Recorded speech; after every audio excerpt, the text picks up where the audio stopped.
Hello, I'm Adventure Argonaut, and welcome to the Golden News. I have a new segment idea that maybe once a week I will discuss news and current events, politics, so on in this segment called the Golden News, which is, of course, a very witty allusion to the golden fleece that Jason and the Argonauts were questing for. Is very highbrow, isn't it? Very elegant. So let's just see that the streams are up. Yes, they are. And okay, let's get to it. So first, this one. Yes. So let's talk about the Venezuela election. There was an election today or yesterday, and the current president Maduro, he won, and lots of people are complaining that it's there were some shenanigans, some irregularities that that he cheated and stuff.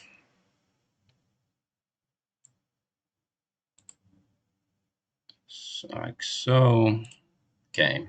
So we have the article here. It's from CNN, and I just think it's interesting that this article openly says that you know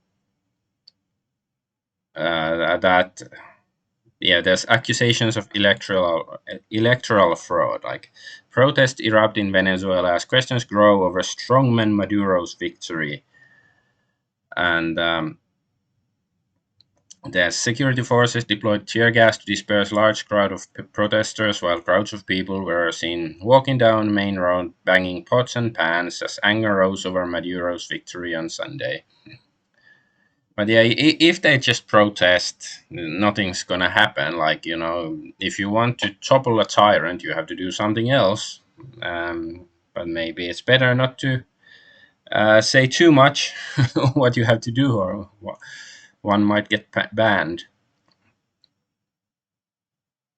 But yeah, the vote was riddled with claims of irregularities. The opposition said its witnesses were denied access to the National Electoral Council um, headquarters as votes were being counted, and alleged electoral authority had prevented more votes from being processed. The government has been accused of rigging votes in the past. Um, I just think it's like interesting how CNN is openly saying these possibilities that there might have been shenanigans, because of course in the West nothing like this happens, except like in the 2016 US presidential election. Then you could say that Russia had something to do with it. But 2020, it was the fairest election in history, and there were absolutely no irregularities, except minor few minor glitches, of course. And or like Europe, in the last presidential election in France, when Macron won against Le Pen, there were some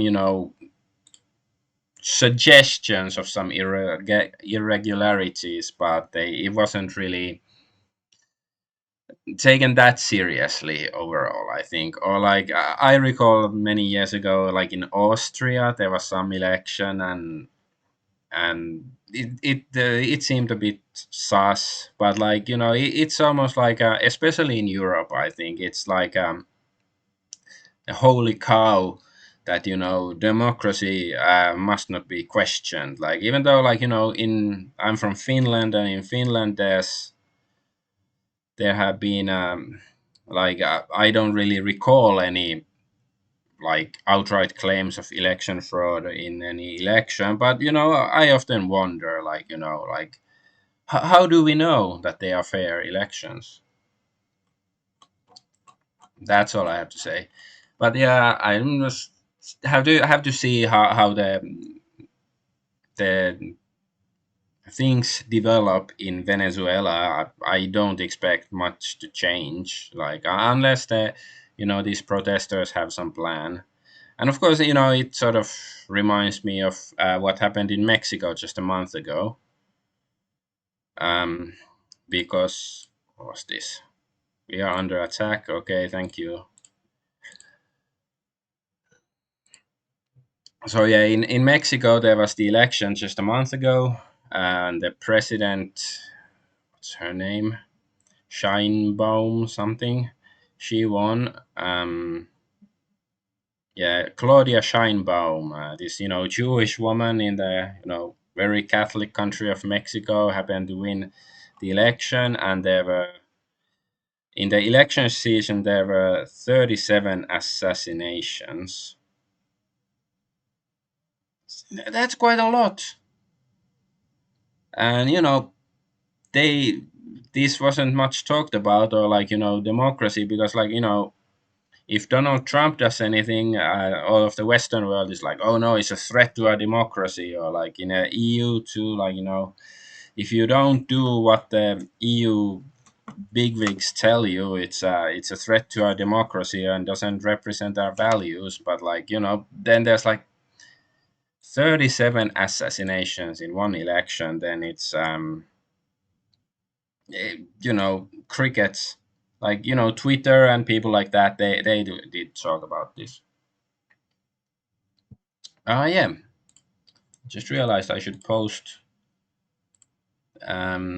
announcement of my stream on Twitch. I am not Twitch, Twitter.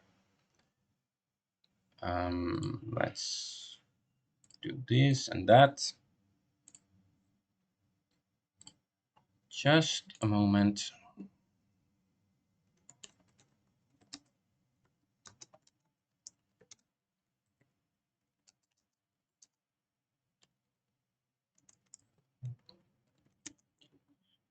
Okay, that's it.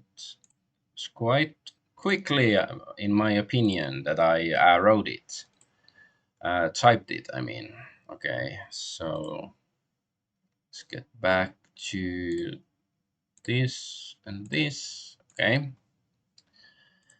So yeah, and of course, like I was sort of confused the first time I read about this, 37 assassinations, because it's like, wait, it's a presidential election. How many candidates were there? But it's like it was a Mexican general election, so there was the presidential election and also like the Senate and Chamber of Deputies and whatever. So there were like 500 members of Senate and 128 members of the Senate of the Republic. No, 500 members of Chamber of Deputies. I don't really know what is a Chamber of Deputies, and I doubt it's like the sheriff and his deputies, like in the cowboy stuff or anything like that.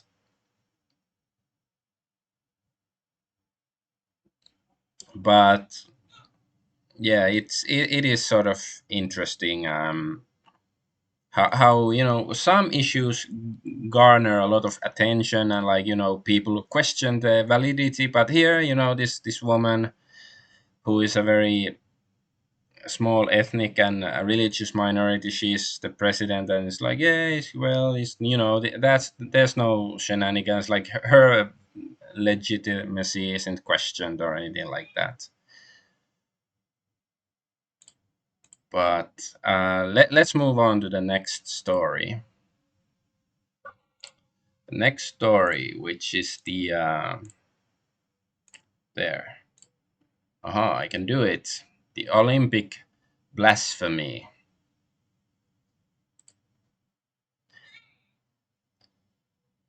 The Olympics, of course, there were those. Everybody's seen some clip about the opening ceremony of the Olympics, and how it um, mocked the Last Supper by Leonardo da Vinci and Jesus and all of that, and then there's Marie Antoinette without head singing some weird song. So let's have a look. Like, and I did want to post a video of all of this stuff, but I heard that people get copyright stricken by the Olympic Committee if they do. So I'm just gonna post a few pictures. So I think somebody said this blue guy is Dionysus, the god of wine and stuff. Um, but yeah, it's just, you know, it's just silly. Like I guess you could this one you could just take it with a sense of humor. Like, he looks silly. But then there's like this, like Marie Antoinette, and of course like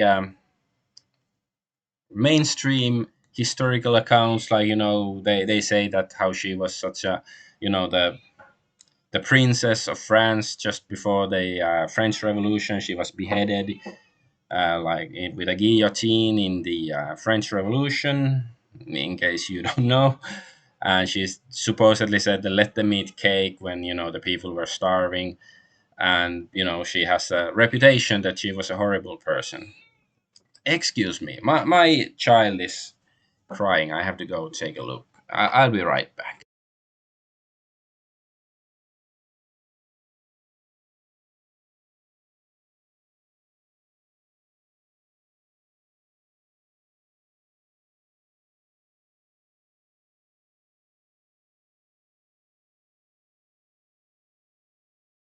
All right, it's being taken care of. The matter. My wife is on the, like, the baby. I think he planned it like this. He was sleeping just 5 minutes ago, but now he's not. Anyway, so Marie Antoinette, and the whole French Revolution. It had the liberté, égalité, fraternité is like, especially the fraternité, like fraternity, is like it's a Freemasonic value. And this is no conspiracy theory to say that the French Revolution, it was heavily influenced by Freemasonic values, and also like the American Revolution around the same era. Also, like at least George Washington and Benjamin Franklin, they were Masons too. And it's just, I'm not saying it's necessarily anything nefarious with it. But like, those were like, it was an ideology that was somewhat popular at that time among some of the elites in the West. Uh, Of course, nowadays some people, or at least maybe few decades ago, people would say they control the world, and I don't know about that. Maybe they don't have much power anymore, but they do exist. It is a weird, secretive group, the Masons, I mean. But anyways, so I don't know. Just this is weird. Like, of course, Marie Antoinette is a famous historical French figure, so that's why you could I can envision them making this, having her in the ceremony. But I don't know. I would say it's in bad taste, if nothing else. But then we get the piece de la résistance, the Last Supper blasphemy, and that blasphemy is the right word. And I'm not a Christian. I'm agnostic, basically, but I do, yeah, I do find this offensive. And it's not simply that it's offensive. It's like because some people say that they point out that all these globalist people, these woke people, they are free to mock Christianity all they want, but if they try to do that about Islam or Judaism, then it would be a different story. They sort of say that Christianity is weak, and certainly there is some merit to that. However, um, I do wonder, because some Christians, on the other hand, they point out that there is a reason why the powers that be, as it were, they focus mostly on attacking Christianity. So I do think there is an argument to be made in that sense as well. Um, but like, personally, what I sort of think it is like, this represents the values of the ruling class in the West. uh, I don't know how to describe it. Is it Satanism? Is it what exactly is the crux of the essence of their belief system? But like, let's say 500 years ago, in France, if they had stuff like this, the Christian values would be represented everywhere. Or like, if you had an event like this in Thailand, it might represent Buddhist values and so on. But these are the values of the ruling elite, which are of course diametrically opposed with especially Christianity, but I think many other more sane belief systems as well.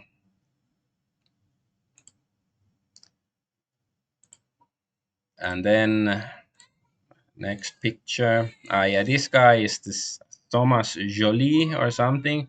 He's like the head designer of this ceremony. Um, and I think he's gay and stuff, and some people say he's Jewish, but I don't know if he is or not. Like, might be.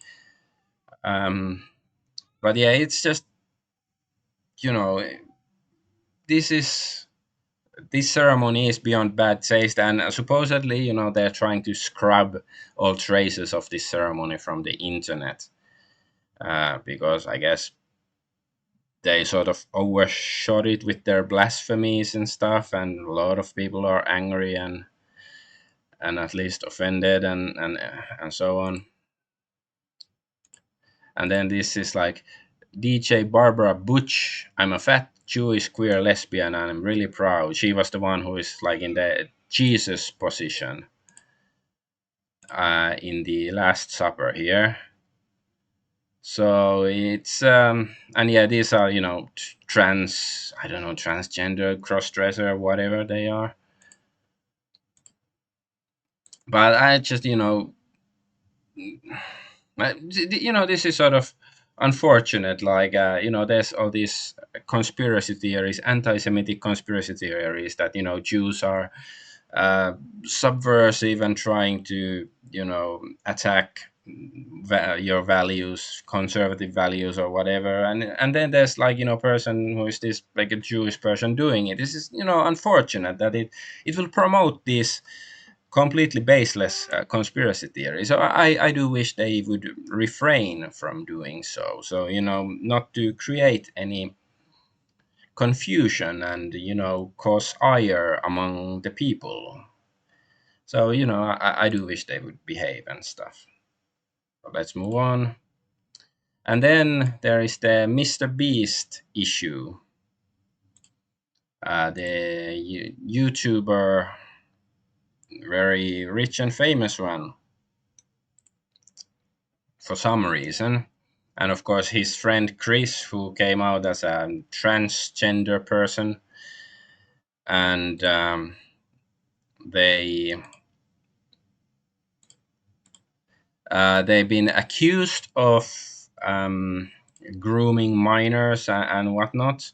And there's some bunch of new Discord leaks, and I think there's like allegations by several people, and I really don't know all the details. And to be fair, I have to point out that as far as I know, there are only allegations right now. So I don't know whether how much truth is there to them, but to me it seems credible because like um just look, guy puts on a dress and changes the way they gender identify, and I just want to ask, like, is anyone surprised that once somebody does this and then two 2 months later, then there are allegations about them be doing inappropriate things with children or minors and stuff. Like, I'm not even trying to be facetious. I'm just, asking genuine. Like, is anybody surprised by these allegations? Like, isn't it basically the norm? It's like, you see somebody eat like, 5 chocolate bars a day, and then 6 months later they're hugely obese. It's like, whoa, well, who could have seen that one coming? But like, I think it's the, you know, there's always something that's always bothered me about Mr. Beast, because I don't think I've never ever watched any of his videos. Like, of course, I'm seeing, you know, articles and stuff, people discussing how he built wells in Africa, or paid for the eye operations of 100 blind people, or gave houses to some people or something like that.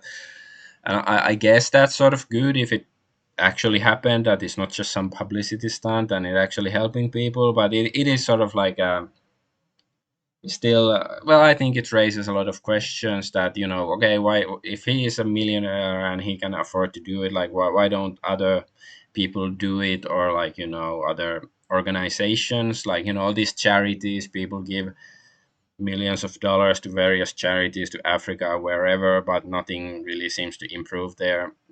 I think it raises a lot of questions, but deep down, I think it all comes down to the old Chinese proverb from the Tao Te Ching by Lao Tzu, that give a man a fish and he'll eat for a day, teach a man to fish and he'll eat for a lifetime. Because it's not teaching people how to fish. And of course, in this current state of the world, it's not really uh,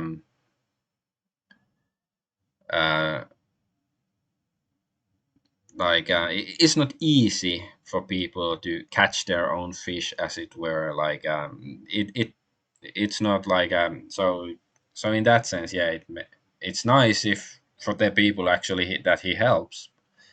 But I just wonder about many of the stuff in the background. But anyways, the first time I heard about Mr. Beast was from another YouTuber, some conservative guy who was just like, yeah, Republicans good and Democrats bad, some American guy. And he was like, saying, that was 2 or 3 years ago, and he was saying how this guy called Mr. Beast, he's becoming the biggest YouTuber, and even surpassing PewDiePie, or either surpassing him soon or already had done so. It's like, who's this guy? I've never even heard of him. And then there's of course the name Mr. Beast.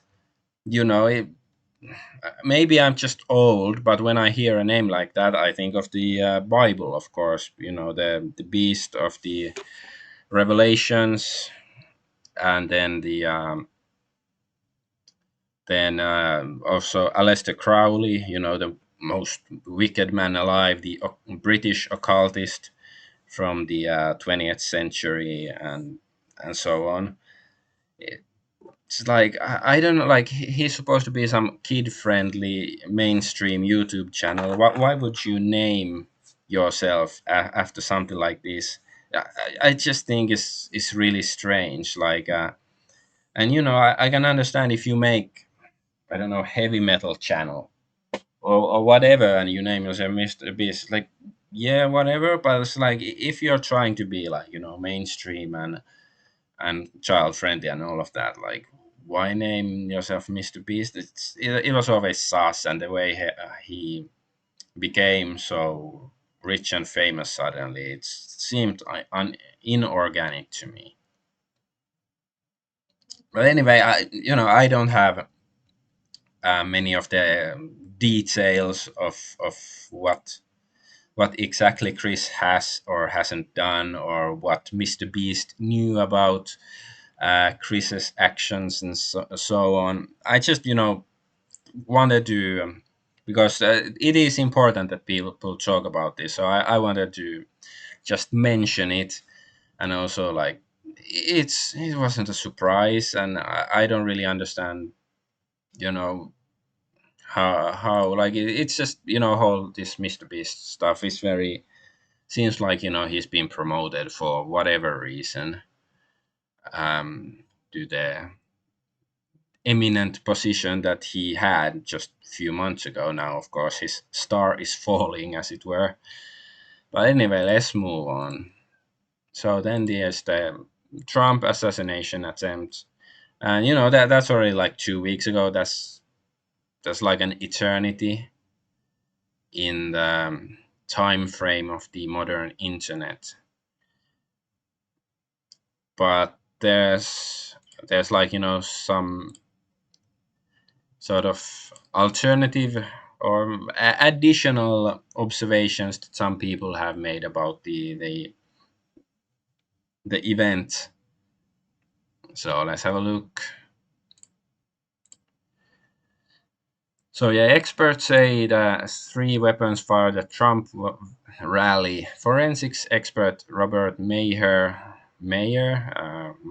whatever, suggested that the gunman was about 360 to 393 feet from the podium, and audio forensics suggests that shots from at least three weapons were fired at ex-US President Donald Trump at a rally in Pennsylvania. Um,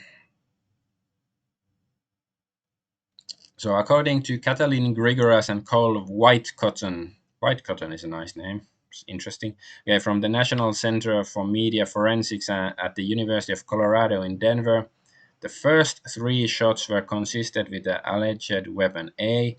The next five were consistent with alleged weapon B, and the final acoustic impulse was emitted by a possible weapon C, the media outlet notes.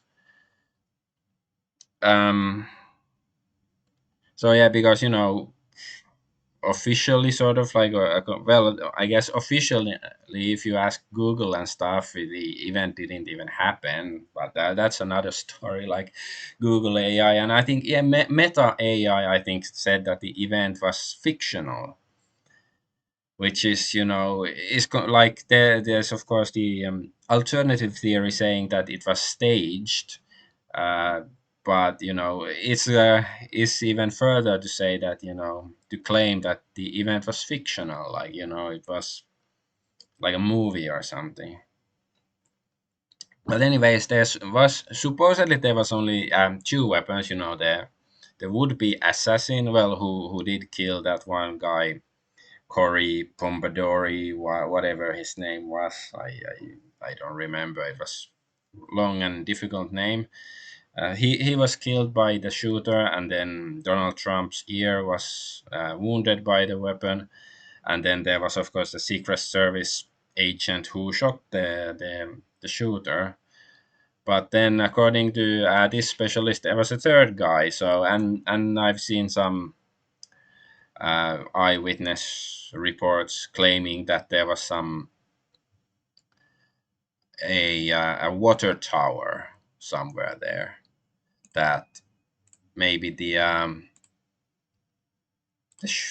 actual shooter, yeah, is here. If you can look at the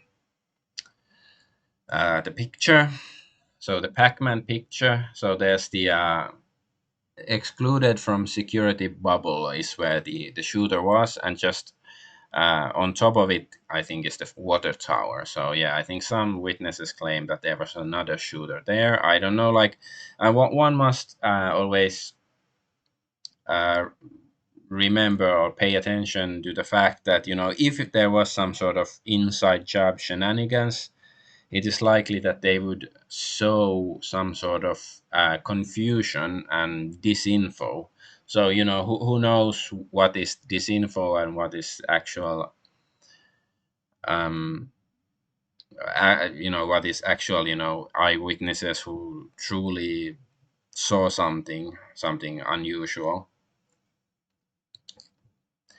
But it could be that there was another shooter in the water tower. But then, if there was, like, why did he miss? Like, if the guy on the roof who was shot, like, if he was just a distraction, why did the water tower guy fail?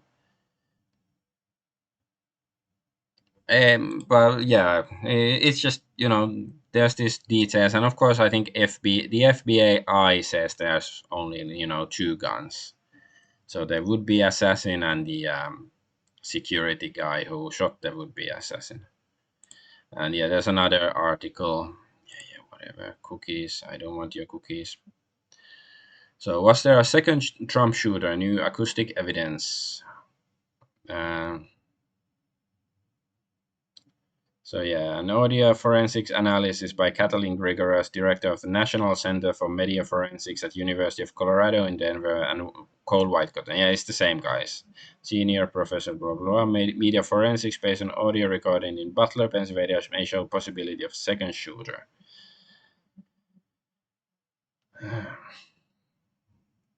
So yeah, only one shooter has been identified, and the FBI says he acted alone. The bureau may want to reconsider its conclusion.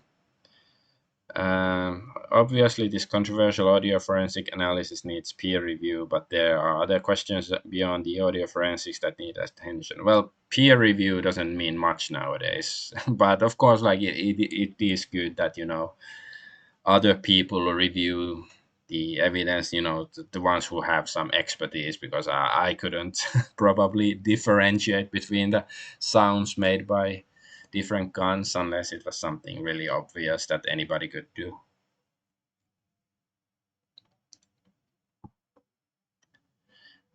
Um, yeah, I was talking about the JFK assassination and stuff, but so yeah, it's just stuff like this is makes it even more sus. And then of course the former now is the former as chief of Secret Service. Um, Surname Kimberly Cheadle. Yeah, she at first she refused to resign for this debacle, but a week ago she did, and she was grilled by the Congress, and she was very uncooperative, and which some of it suggested that she was somehow culpable for the event and everything that. Oh yeah, I should put the article up here. Oh yeah, that was the other article. I had the wrong picture there. So yeah, this is just the second article about the three guns supposedly. Okay, this is Secret Service director resigns after Trump assassination attempt. So yeah, she said she took full responsibility for the security lapse, but during the Congress hearing, she really didn't take full responsibility. She was very evasive and playing dumb and everything. She clearly didn't want people to get to the bottom of the affair, which really does make her look sus that she was part of the assassination attempt. That is how it looks to me. And if there was some inside jobbery going on, which seems very likely, then of course doesn't I don't know how far it goes, like whether it goes all the way to the White House or whatever, or foreign nations, who knows, or maybe it was just a bunch of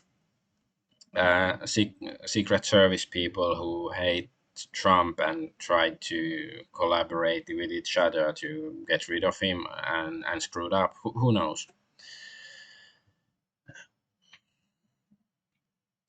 But yeah, here the committee chair, James Corner, a Republican, KY, I don't know what is Kentucky, maybe, I don't know.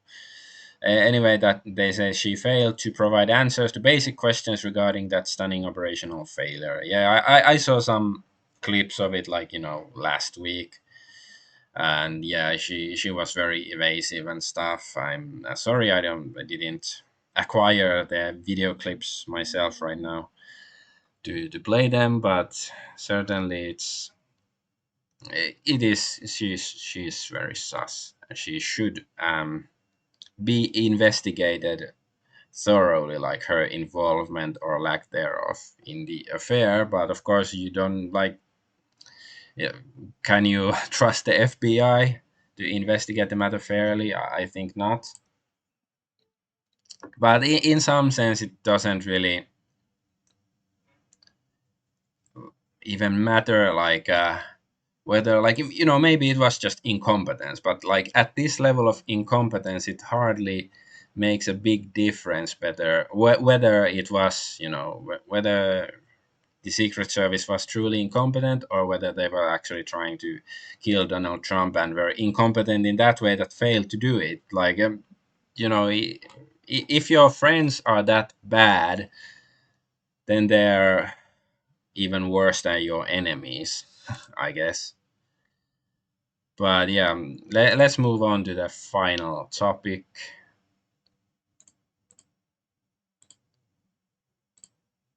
Crowdstrike, the computer problems that emerged. Was it like last Sunday, like a bit over a week ago? Was that when it happened? Crowdstrike, the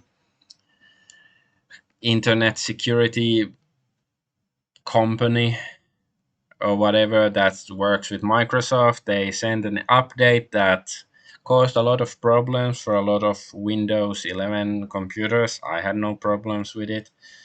I experienced no problems, but you supposedly, airports were affected and many flights had to be cancelled. Hospitals had problems, but apparently, at least nobody died because of it. And this is again like, was it incompetence or is it deliberate? Like, were they testing some sort of system or what? And I saw like the update came from Crowdstrike, but it went through Microsoft, and somebody, I saw somebody claiming, oh, Microsoft is not responsible, but of course it's partially responsible for this. Like, if they hired CrowdStrike to take care of their stuff, and they should vet them better, and so on. It's like, of course both companies are responsible, and I just wonder, like, how many millions or billions of dollars did the various businesses lose because of this faux pas, as it were. And um, and will CrowdStrike have to pay for it, or Microsoft, or anything? Because, like, I did see that they supposedly gave some $10 gift cards or something for the customers or clients, which sounds like a complete joke. But it's like, because if it was just some random guy doing a mistake and costing somebody, um, you know your office clerk does some mistake and it costs like $10,000 to somebody, yeah, he has to pay for it. But if it's a company doing something like this, like a big company, then it's like, oops, we're sorry. We've seen it so many times, so it's just it is a joke, but not a funny one anymore. And I know, yeah, there's this piece of news. The CrowdStrike achieves IL-5 authorization to secure U.S. Department of Defense. So yeah, what is this IL 5? So the data that underpins this. So, a race against time. Imagine a US medical shipment carrying critical supplies to a hurricane ravaged region. The data that underpins this complex operation is protected by the Department of Defense (DoD) Impact Level 5 standards, stringent set of security requirements designed to safeguard sensitive information from bad actors who could exploit vulnerabilities and jeopardize the delivery. Um, Deterring catastrophic scenarios like this is why we need DoD Impact Level 5. However, the IL-5's impact extends beyond safeguarding the DLA's supply chain management. It also protects a wide range of sensitive documents such as technical manuals, personal records, financial data across various DoD agencies. In an age where information is increasingly valuable and machine learning and AI trained on domain specific data are becoming more sophisticated, the secure handling of CUI is more critical than ever. What is CUI? Maybe it said this somewhere. I don't know. But it's some high security level crap, and it was given to Crowdstrike just last year. Yeah, just say May last year, I think. So, and then this happened like a bit over a year after they got the. So yeah, it's IL-5 safeguards data needed to prevent logistical failures, operational delays, or vulnerabilities that could harm missions. Prevents protection of R&D, prevents adversaries from gaining insight into cutting-edge military capabilities, maintaining a technological advantage, and safeguarding partnerships, ensures data secure data exchanges with contractors and partners. Blah blah blah. So okay, it doesn't. IL-5 doesn't protect classified information, top secret. That would be IL-6. But then there is IL-4 and other lower levels of this stuff. So I think it's still quite high level, yeah, according to my understanding. This impact level 5 stuff, and then they gave it to Crowdstrike, and then it supposedly they screwed things up. Yeah, I'm not gonna go through all of this stuff, and half of it I probably wouldn't even understand. But it's just some, high government level security stuff, and this CrowdStrike was given it, and it's like, why? Like, because I saw some speculation that it happened like a week after the Trump assassination attempt. This data collapse. There should be some name for this event, like the CrowdStrike debacle, the the whatever. Let's just call it the CrowdStrike event. And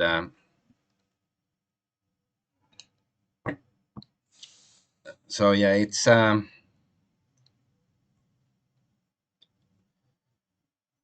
don't know. I lost train of thought or track of thought, whatever. But it's like it's another example. Like it doesn't really even matter at this point whether it's incompetence or whether it's deliberate, because it's ultimately it's the same results. I remember what I was talking about, the Donald Trump assassination attempt, because one thing, Kimberly Cheadle, her, the former Secret Service chief or director, she said that there was no like recording of the Secret Service agents from the day of the assassination attempt, because it would be handy to review their communications and stuff to find out more information. But apparently that doesn't exist, and some said that, oh, maybe the data was erased due to this CrowdStrike event, like because of it, or it was erased and this CrowdStrike event is used as an excuse for why it was erased. Like it could be,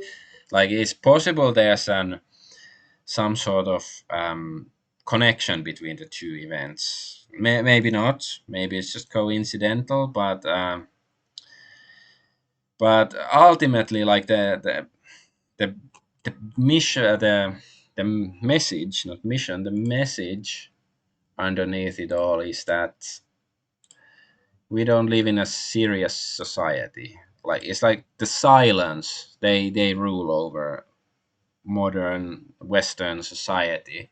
And if you don't know what I'm talking about, it is their a race of robots from the Battlestar Galactica series. Now I'm talking specifically from the remake from like 20 years ago. And spoilers, the gist of the story is that humanity lives on 12 different planets. There are 12 colonies, but then the um, well, before that, like a long time ago, humanity fought a war with the Cylons, with the robots, and I guess it was like an impasse. Like either neither side won, and there was peace for I don't know how many decades. But then, and humanity had sort of lost uh, their fear of the Cylons. But then one day, the Cylons took control of all the IT systems, their computer systems, their internet, and so on, and eradicated 95% of humanity, and the rest of humanity escaped into space. There's the Battlestar Galactica, which is like really old school space battleship, and then there's the bunch of other like civilian transport vessels, and then humanity fights for their survival as the Silence try to kill them and so on. But so that's the very obvious and relevant message in the show was that you shouldn't have everything connected like to the internet. Not everything. You shouldn't put all your eggs in one basket. It's a probably centuries old cliche, and it's still true. Like you shouldn't have all your computer systems connected to each other, because if there's a virus, if there's a fuck up, if there's hacker, malicious hacker or whatever, they can ruin everything. They could something like this, the Crowdstrike thing. It could have been much worse and just bring about the end of civilization as we know it. And this is obvious. This is not rocket science. That you shouldn't have everything too connected. You shouldn't be have everything smart. Every smart money, everything. Like it's nice sometimes to have it to make things easier with all this computer connectedness stuff, but you shouldn't be too dependent on it. And this is obvious to anybody who is paying attention. So it's like it is as if we are already ruled by silence or something, and nobody really cares about it. Like we're just waiting for the silence to attack, and it's like you are deemed crazy cookie if you point out that maybe this state of affairs is not ideal. That we shouldn't be so reliant on internet stuff. Like it's of course nice. A lot of stuff like me being able to stream like this is very nice, but it's um if the society is too reliant on all of this stuff, it's gonna spell disaster, if not sooner than later, and this should be obvious. But since the crowd striking in event, it just highlighted what I already knew, and I think a bunch of other people knew, that this is like a joke. A lot of the issues that people nowadays like like in the mainstream, what people discuss, they are like children's concerns, or something like, oh my god, it rains, so it rained really hard and it was hot, so of course it's global warming, no, I mean climate change, no, greenhouse effect, so you shouldn't, I don't know, refrigerate your food because it's because of you know Joe Average, because you have your refrigerator or something, that's why this is happening. Or like it's this child level uh, pseudo solutions, while the actual problems are allowed to run amok and so on.